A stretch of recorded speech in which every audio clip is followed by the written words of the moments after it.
चाळीसगाव येथे हिंदू मुस्लिम एकतेचे प्रतीक असलेल्या पीर मुसा कादरी बाबा यांच्या पवित्र तलवारीची मिरवणूक जानेवारी 16 रोजी सायंकाळी 6 वाजता देशमुख वाड्यातून सुरू झाली। या मिरवणुकीत लाखो भाविकांनी पवित्र तलवारीचे दर्शन घेतले। मिरवणुकीची माहिती। सुरुवात सायंकाळी 6 वाजता देशमुख वाडा पूजन भालचंद्र देशमुख आणि नाझीउद्दीन काजी यांच्या हस्ते तलवार पकडण्याचा मान, मोहित देशमुख धुरी पकडण्याचा मान, सार्थक देशमुख पोलीस बंदोबस्त, चाळीसगाव शहर पोलीस स्टेशनचे पोलीस निरीक्षक किरण कुमार कबाडी आणि त्यांचे सहकारी अधिकारी, सुरक्षा व्यवस्था। मिरवणूक शांततेत पार पाडण्यासाठी पोलिसांनी चोख बंदोबस्त ठेवला होता। मिरवणुकीच्या मार्गावर पोलिसांची तैनाती, सीसीटीव्ही कॅमेऱ्यांची व्यवस्था। पोलिसांकडून मिरवणुकीचे चित्रीकरण।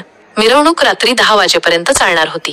महत्त्व पीर मुसा कादरी बाबा हे हिंदू आणि मुस्लिम समुदायांमध्ये एकतेचे प्रतीक मानले जातात। त्यांची पवित्र तलवार मिरवणूक हा एक महत्त्वाचा धार्मिक आणि सांस्कृतिक कार्यक्रम आहे, ज्यात मोठ्या संख्येने भाविक सहभागी होतात। अधिक माहिती।